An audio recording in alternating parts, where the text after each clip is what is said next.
Hey y'all, it's KillCam. H1Z1's been out about a year now in early access, and by now most of you have likely heard about the news of splitting the game into two games, the survival mode and the battle royale. I guess since others in H1Z1's YouTuber community have been expressing their opinions on these topics, I'm being asked by a lot of people what my opinion is on H1Z1 in terms of the news of the game split and the state of the game in general. First of all, let's be clear up front in case you're new to my channel. Anyone who's watched my videos for a while knows I play a lot of H1Z1 survival mode. It's not that I hate Battle Royale, I just don't like how long the matches take, and frankly, if all I want to do is just play a shooter game, there's other games that are just better at mindless fragfests to play. This news really doesn't pertain to BR so much. It will roll on much as before, I suspect. BR is a simple game mode, and most people who play it, they just care mostly about balancing issues from a development standpoint.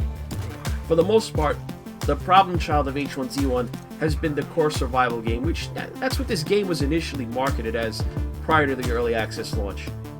To put it plainly, survival mode has been suffering for a long time.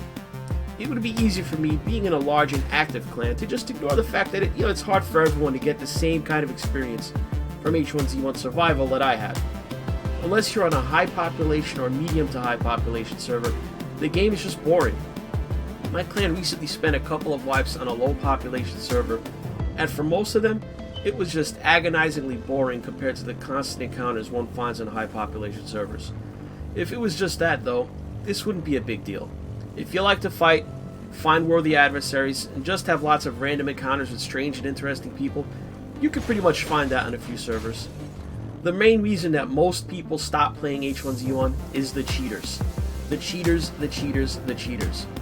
If you ask anyone who stopped playing H1Z1 who used to play a lot, their answer is the cheaters by an overwhelming majority. Look, if you run into a person using hacks in BR, it sucks, you're not happy about it, but whatever, you weren't keeping this stuff on you anyway, you just queue up for another BR and in a minute you forget about it.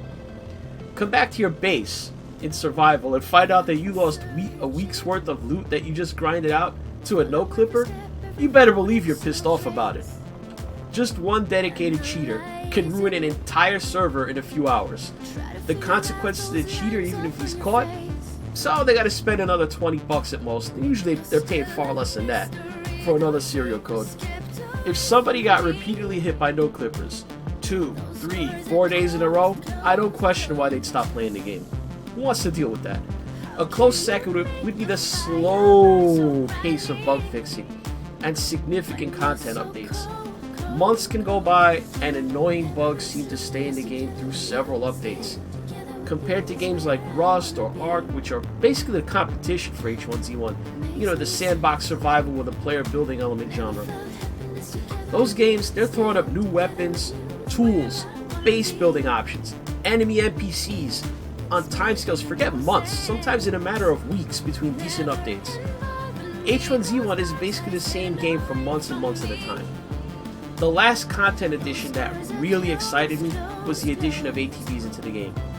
How long ago was that now? Imagine if we had something like that to look forward to every few weeks or month or so. That's where splitting up the game might help. With a group of employees solely dedicated to survival, maybe the update cycle can be sped up.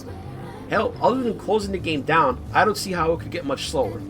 So my bottom line is, this split can't really hurt if we assume the game was having its problems already, but has a chance of improving the situation if Daybreak is serious about this. The game is already functionally split already. There are a lot of players who only play BR and a lot who only play survival.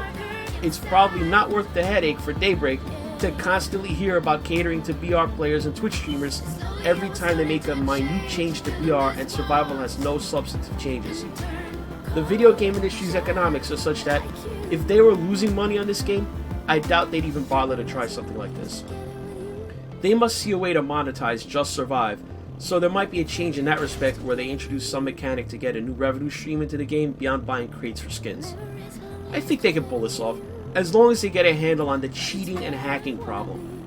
I'm confident that the team, freed from any thought given to BR, can always add content like the long-awaited Z2 map, Screamer Zombies, etc.